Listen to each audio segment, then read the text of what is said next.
Let me show you how to create.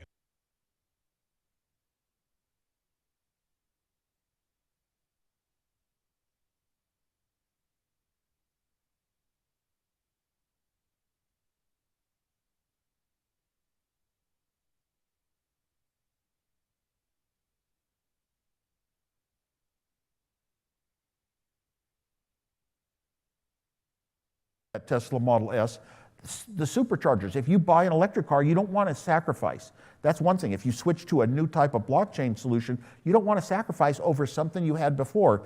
In a gas car, I could get in my head, I just want to drive to Las Vegas today. I want to drive somewhere. I want to drive to Kansas, and I could go. I want to drive to Yellowstone. And no electric car really had the range until the Tesla Model S. But the superchargers made it possible. The first 6 superchargers were all in California between Elon Musk's home and the factory. Okay, I loved that car so much for its beauty that I became the Foursquare check-in mayor on my phone of 5 of the first 6 Tesla charging stations, and I didn't even have a Tesla. But Tesla wound up owning the world because they saw the complete vision, not making a part of it. The car that I drive every day is the Chevy Bolt EV. It's a fully electric car, 200 plus mile range. I've even taken road trips to Anaheim in it and back. But it's difficult to take road trips. Tesla owns the world. They have everywhere you want to go in the United States, you've got all the superchargers. The superchargers for these other cars, BMWs, VWs, Chevrolet, those chargers are only in the cities. They're not between the cities. So you can't make up your mind and go on a road trip. You don't want to make that kind of a sacrifice. A little thing, one little stopping point. I don't want to give up something that I'm used to that's part of my habit and my culture. And that general concept, I'm sure, applies to a lot of blockchain applications when they give up. You don't want to go to a blockchain application and lose something that you had in the non-blockchain application. You friends with Elon? I don't think I'm friends with Elon. Matter of fact, when I didn't think my wife would ever let me buy a Tesla because it's expensive, and finally, it's funny. My wife is telling me I have to buy one. So one day, I try to think differently. I put out a new recent article. I've been sending her for a year URLs about Tesla. And I put out an article about Tesla safety on the kitchen table, right next to an article on a bunch of diamonds that I'd been promising her for some. And we went down that day and test drove a Tesla, and we got on the waiting list for 6 months. You had to wait 6 months. The week that our Tesla was ready, I got cold feet. I thought, I like to experiment and test things all the time. Buy new technology, this works, this doesn't work, this doesn't. And I'm used to it. And what if my wife has an electric car fail on the freeway? I didn't know what you do. I had a lot of friends that had bought the early Tesla Roadster. They worked at Google. And they said they would never buy an electric car again. When you had problems with the electronics, they could never fix it, and they'd give it to Tesla for 4 months and get it back and still have the same problem. So I was scared. So that night we went down, I sent my wife a URL of a Mercedes that had 40 different technologies applied to driving that the Tesla didn't have. And it cost $40,000 less. So we went down and bought a Mercedes that night. And Elon Musk himself, said that I was buying a gas guzzler and I wasn't a true Silicon Valley boy.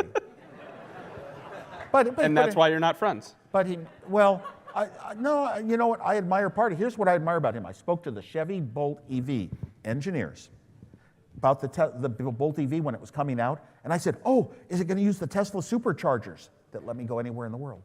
And he looked at me weird and said, no, we just build the electric car. Other people do the chargers. And you see, Tesla, Elon Musk had the vision. You need the car and the chargers to make the complete solution for people. You can't just supply a piece of it and do it well. And I think back to the early Apple days. We supplied hardware and software, and we made them work well together as one piece. We were in control of the user experience. So I admired his vision. However, almost anything he says is going to happen, especially if it involves artificial intelligence and self-driving. I don't believe it a bit. I mean, they make movies and TV shows where he's always portrayed as you can't trust him and believe him. I tell you, I paid a lot of money to upgrade my Tesla, once to get, oh my gosh, this car will drive itself. It'll have a camera and a radar. It'll drive itself across the country by the end of 2016. He said that. I believed it.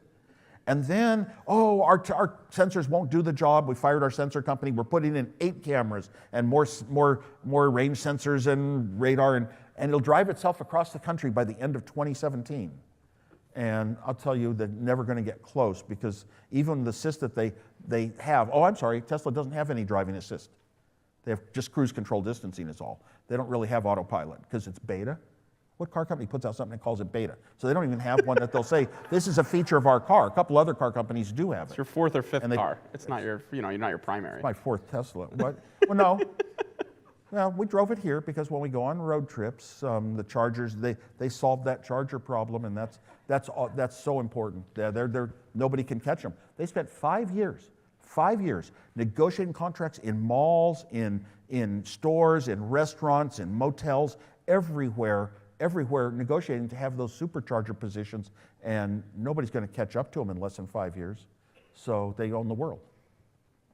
Anyway, they did have the vision to see that the charging was so important. As a matter of fact, in a Tesla, you say, I want to drive from here to Los Angeles, to the convention center in Los Angeles, and it not only picks the route, it picks the supercharger stops for you. It is so convenient. I still have to go back with a spreadsheet on the Chevy Bolt. We're going to stop here. We can go to El Cerritos and charge, and we can go to this city and charge, and Santo Domingo. We can go to these different and find chargers. Then I have to type their addresses into navigation programs and say, oh, this is how many miles it is on the road. And then I have to say, here's how far I'll have to charge it to get to the next stop. What a hassle. You used to have to do that with a Tesla, and they solved it. No, they genius with the charging and energy. But yeah, self-driving cars, I really have my doubts. Because the trouble is humans build roads, and humans can't do anything really good, really well. Take your nav system and give it a shot. That's the technology I hate the most. I have this philosophy against frowns, and I implemented it so well in my life. I just brushed everything off. But nowadays, every time technology fails me, misled me on a nav system, I typed something on a phone, I thought I was getting my solution, it was the wrong thing, it didn't work, it had a bug, it crashed. Every time that happens, that's what I get upset about, because it's people like me that created this world that's so imperfect. Did pretty well. Let's hear it for Steve. I apologize. We talked about a lot. Should we get into politics? No, I'm just kidding. We'll do some questions. You know, it's funny, but I grew up non-political. I won't vote. I never voted. I don't want to get it started. It would be a long. It's another conference. They had that last week. But I was recently in Saudi Arabia, very recently, and I offered to become. Oh, they were having the world's largest hackathon. I love the hackathon. Young people writing programs for some purpose, and I spoke to a wealthy group of Saudis, but the hackathon people could never hear when we were on stage. Jimmy Wales, who founded Wikipedia, was on that forum. And then afterwards, I felt, well, I deserve something to the people that are really doing the hacking. They couldn't be at the conference. So I went back. I postponed a trip to Tokyo for another speech. And I went back the next day and I just met with the individual young programmers that were doing the hackathon stuff, because they're the ones that are important to me. And somehow the Crown Prince guy heard about it. And well, he had set us up to stay in his his special home, this hotel. I can't describe how fancy it was. Nothing like it I've ever seen. But his people came by and delivered my wife and I some very expensive gifts. You ever get a $200,000 watch as a gift? And he flew us private flights to make our schedule so I could stay and do the judging of the finals. And neat. Well, here I am, posted with a thing that I'm the digital ambassador for Saudi Arabia's plan to be the digital hub of the Middle East by 2030. And I'm posing with my wife and I and this one guy who supposedly was the mastermind of this recent episode with Khashoggi or whatever. And no, so I have a very different opinion. I would not, no, I can't. Truth, as I said, truth is the most important thing to me. And it's not the fact that even the value of killing one person is very high, but the fact that they're dishonest, even with presidents of our country, the dishonesty involved, I walk away from. Let's hear it for that. Yeah. Let's take a couple. We have 2 microphones. We'll take a couple questions now, if anyone has any. Microphone's in the aisle. Right here on the left. Okay, you're first. Can I go? No? Hi, my name's Tim Curry with Blockchain BTM. My question is in regards to cryptocurrencies in general. We have, over the last few years, seen a lot of speculation in the market, a lot of market movers, and a lot of people in developed countries that have come into this space who have really kind of set the price or manipulated the price. Is there a way that you see or have thought about through either a proof of work, proof of stake, or some sort of a mechanism or algorithm that can bring that, so to speak, mining up from the poorest people and generate a token economy that's based on actually the people that need it most who first receive it before it comes back up, almost a reverse pyramid, so to speak. I'm in agreement with your concerns, and some of the first people that went over trying to bring cryptocurrency to people who didn't have the ability to have bank accounts in some of these very poverty areas of the world. I have friends that even got involved in that as much as maybe 10 years ago, a long time ago. And those are very good motivations. And having people in control that are going to really use it just to sap their money out. It's like when you travel to some place like Nairobi and you see, oh my gosh, there's two beautiful blocks in the middle of the city with sky high towers, and they're glass and steel, and the Western companies just came in and they're kind of taking advantage of this whole country. And everywhere you go, all you see is black people walking, and they speak Swahili, but every time you see any sign selling something, it's only in English. And it's just a feeling that I get that's kind of negative, that the big companies and the money interests, and even these people trying to do blockchain examples around the world in poverty areas are generally financed by Silicon Valley VCs. And that means it's really a business model that takes advantage of people, and it's not as pure as it seems. So look to some of the real successful people that have a lot of money, and I'm not one. I gave away my money because I don't want to be financial. But some of the ones that are doing really good things in this area would be Paul Allen, now deceased. Really sad. I had to cry on stage when I heard about that. And Bill Gates and some others that have made money in technology are trying to really find ways to give back and not just plain rip them off, if you will. So I'm sympathetic with you, but I don't have solutions. Well, why don't we switch back over to the right for this? Yeah. Hi, Steve. Hi. My question is, like right now personally, I'm working on a lot of what I believe to be groundbreaking products, and you have in the past as well. How did you find the happy median between building groundbreaking products and making money off of them? Oh, easy. I never tried to make money ever. When we started Apple, I wanted to bring good computers to the world, and I did not want to make money. And when we went public, 3 of us had equal shares of stock, myself, Steve Jobs, and Mike Markkula. And I felt very guilty that I had more than the money you could ever want in life, and then 10 times more than that, 10 times and 10 times. And it just, wait a minute, what about these people that were there? I'm a founder. What about these people that were right there with me, some in high school, in the Homebrew Computer Club, that were looking over my shoulder and praising what I was doing, interested in it, thought I had a good thing?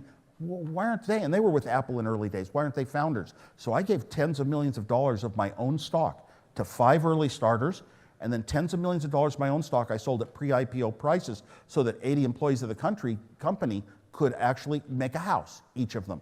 The company's so successful. Why?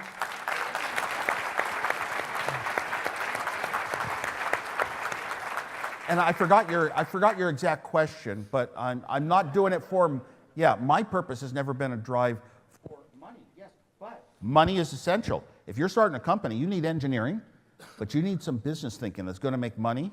Steve Jobs was, a real forerunner on that. He wanted to be successful in his life, and you had to get there by having a company, selling products, making money, and marketing, understanding the market and their needs. And the best of all is if you build it for yourself, like Elon Musk, Steve Jobs in the iPhone, myself. Thank you. Hey, Steve, my name is Jordette, and first of all, I just wanted to thank you for all your contributions. You've been a big hero of mine since the Apple II days. My question is, you're on record as calling Bitcoin a bubble. I wanted to know if you still believe that, or if you don't, what was your come to Jesus moment? I never called, I think somebody's playing the trick on me. He's, TV jammer, they're doing a microphone jammer. I love it. I love being the subject of a prank. No, I never called Bitcoin or blockchain, a bubble. I said likely to be. Consider it as a bubble, the whole blockchain movement. When the internet was gearing up and a lot of companies had ideas of how to change our life with internet applications and the like, I may need the handheld